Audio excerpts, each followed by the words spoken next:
भारत के दक्षिणी भाग में समुद्र से घिरे कई द्वीप समूह हैं, जिनमें से एक है अंडमान निकोबार द्वीप समूह।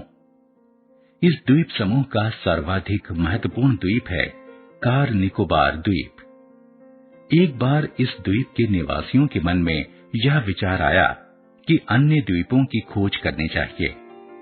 उन्होंने सोचा, संभव है कुछ और लोग कहीं बसते हों। अगर यह सच हुआ तो हम कुछ और लोगों को जान सकेंगे। मनुष्य का स्वभाव नई नई चीजों का पता लगाने और उनके बारे में जानने का रहा है। इस गुण के कारण ही खोजों का सिलसिला शुरू हुआ। इस योजना के तय हो जाने के बाद पहली और गंभीर समस्या यात्रा की थी। समुद्र में यात्रा कैसे की जाए? तब तक इन द्वीपवासियों को नाव बनाने का ज्ञान नहीं था। जब यह तय हो गया कि खोज पर निकलना ही है, तब इन्होंने यात्रा से जुड़े अन्य पहलुओं पर सोचना आरंभ किया। कई दिमाग सक्रिय हो उठे। कार निकोबारियों पर एक ही धुन सवार रहने लगी कि कुछ न कुछ करना है, इसलिए तरह तरह के प्रयोग होने लगे। अचानक कुछ लोगों के ध्यान में आया कि जब लकड़ी पानी में गिर जाती है तो वह तैरती रहती है। उन्होंने प्रयोग के तौर पर नारियल का एक पेड़ उखाड़ा, उसे छीलना आरंभ किया, उसे तरह तरह से काटा, उसका आकार छोटा किया और उसकी गोलाई कम की। फिर उसे पानी में तैराकर देखना शुरू किया। इससे उन्हें संतुलन की कला समझ में आई। प्रयोग करते करते आखिर कार निकोबारियों ने एक छोटी सी नाव बना ली। नाव को नाम दिया केनो। उन्होंने समुद्र में उसे तैराकर देखा। जब वह समुद्र में नहीं डूबी तो वे खूब प्रसन्न हुए। यह उनके जीवन की पहली बड़ी उपलब्धि थी। इसके बाद कार निकोबारियों ने आपस में विचार विमर्श किया। आगे की योजना कुछ इस तरह बनी कि केनो में कुछ फल भरकर उसे समुद्र में छोड़ दिया जाए। उन्हें विश्वास था कि तैरते हुए यह किसी किनारे पर अवश्य लगेगी। इस विश्वास के पीछे भी एक कारण था। उन्होंने कई ऐसी चीजों को अपने समुद्री तट पर पहुंचते देखा था जो उनके लिए अनजान थीं। उन्हें उम्मीद थी कि केनो किसी न किसी द्वीप के तट पर जरूर पहुंचेगी। यदि उस द्वीप पर मानव जाति हुई तो केनो में रखी चीजों को देखकर उन्हें यह अंदाजा हो जाएगा कि यह नाव कहीं से भेजी गई है। यद्यपि कई कार निकोबारी इस योजना के प्रति सशंकित थे, किंतु एक कोशिश करने में उन्हें भी कोई आपत्ति नहीं हुई। इस प्रकार केनो को उपहारों से भरकर समुद्र में छोड़ दिया गया। समुद्र में कई दिनों तक लहरों से जूझती हुई केनो निकट के एक द्वीप चावरा के तट पर जा लगी।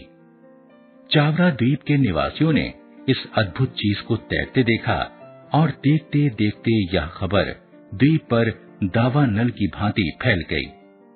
फिर क्या था, चावरा के निवासी इसे देखने के लिए एकत्रित हो गए। चावरा द्वीप के बुजुर्ग सचमुच उसी निष्कर्ष पर पहुंचे जिसकी कल्पना कार निकोबारियों ने की थी। उन्होंने निष्कर्ष निकाला कि आसपास ही कहीं कोई द्वीप है जहां से यह अद्भुत वस्तु आई है। उन्होंने नाव पर से फलों को उतारा और परीक्षण के रूप में चख कर देखा। जब इस ओर से पूरी तरह आश्वस्त हो गए कि वे हानिकारक नहीं हैं, तब उन फलों को सब में वितरित करवा दिया। इधर चावरा के निवासियों में भी उतनी ही उत्सुकता पैदा हुई।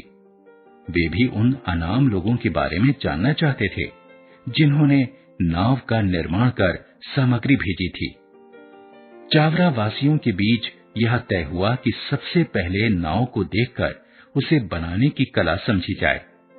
सो उन्होंने उसे उलट पलट कर और पानी में तरा कर देखा। तरकीब उनकी समझ में आ गई।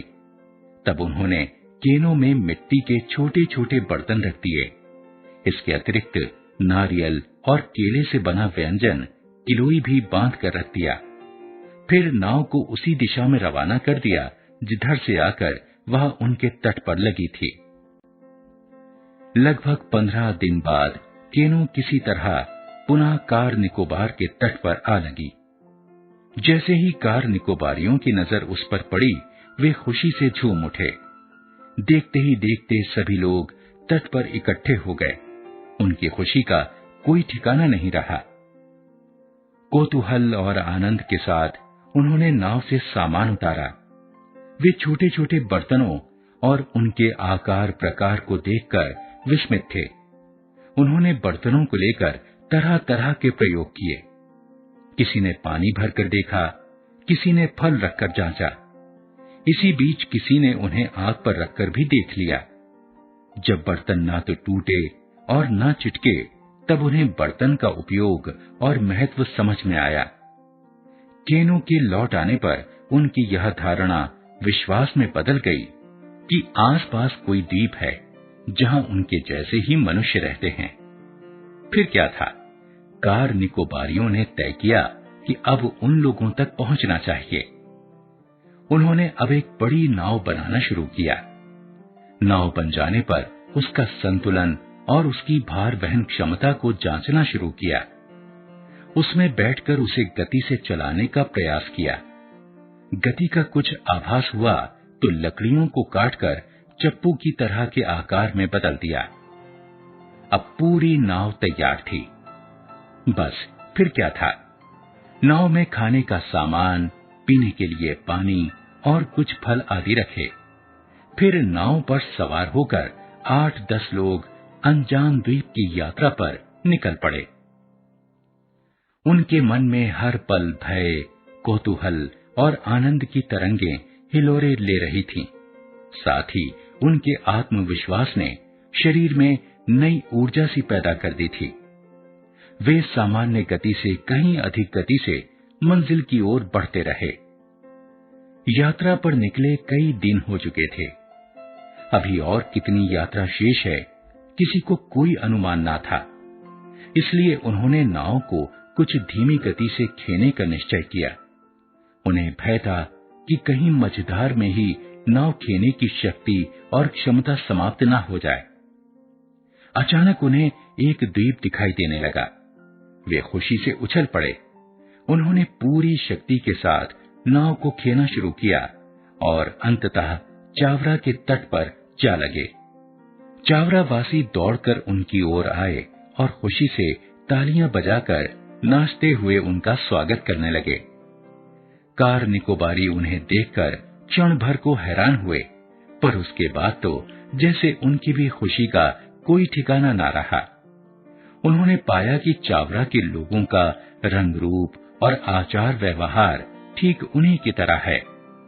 भाषा में थोड़ा परिवर्तन जरूर लगा, फिर भी वे बेहद आनंदित हुए। कुछ दिन चावरा द्वीप में ही बिताने के बाद कार निकोबारियों ने वापस लौटने की इच्छा प्रकट की। चावरा वासियों ने उन्हें मिट्टी के बड़े बड़े 10 बर्तन उपहार में देकर विदा किया। उस दिन से आज तक दोनों द्वीपवासियों के बीच आत्मीय संबंध बने हुए हैं।